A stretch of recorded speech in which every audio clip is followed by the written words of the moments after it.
There are a lot of opinions about the Confederate statues. Should they stay? Should they go? And what's their place in American history and in America today? This is Locked In with Loki. Oh, yeah. Hold on. Hold on to your family. Lay low.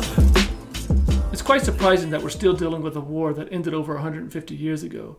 But when you consider that most Americans don't even know why we fought the Civil War, the answer is slavery, by the way, then it's no wonder that there's a battle going on over the Confederate statues. Whether it's the Confederate flag, the name of military installations, or the statues themselves, the defenders really only have one response: heritage, not hate. In fact, the President of the United States uses this theme of heritage over and over and over again because he knows it speaks to his base who feel that their way of life is under attack.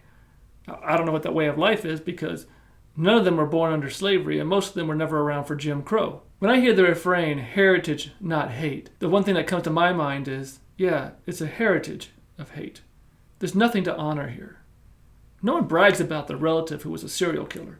So why would you brag about this? Why would you brag about being a traitor?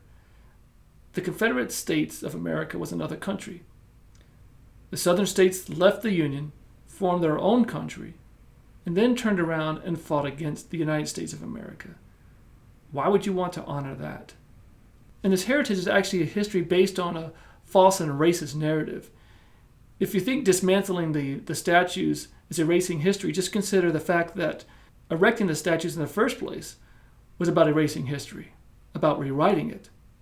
And so actually tearing them down is about restoring history, the one that should have been there all along. The majority of the statues were actually erected about 50 years after the Civil War ended. This was all being orchestrated by the United Daughters of the Confederacy, who was also busy rewriting the slavery and Civil War narrative. With the war over, many of the Southern whites were kind of tired of being called out for their crimes against humanity. And so they started telling stories that we now call the lost cause narrative. This is the happy slave narrative, and that they were good slave owners. Of course, there's no such thing.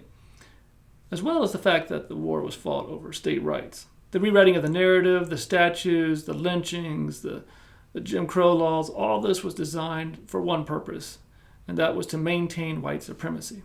But let's not forget the basic facts, that the South lost. Now imagine for a moment if Americans went and fought for Nazi Germany and then killed American soldiers. Would we build statues for them? Or if they fought for the Taliban? Or any enemy of the United States?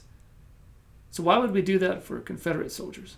Statues and monuments are meant to reflect the best of us, our ideals, our values, what we should strive for as Americans.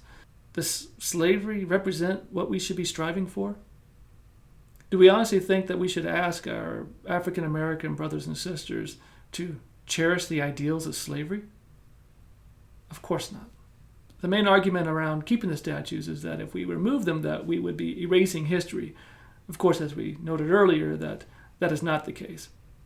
Besides, when you think about it, there is no statue to Hitler in Germany or to the Nazis. And yet, no one has forgotten who they are. Instead of actually honoring those who betrayed us, perhaps we should create monuments to reflect on what took place. Statues actually teach us very little about history.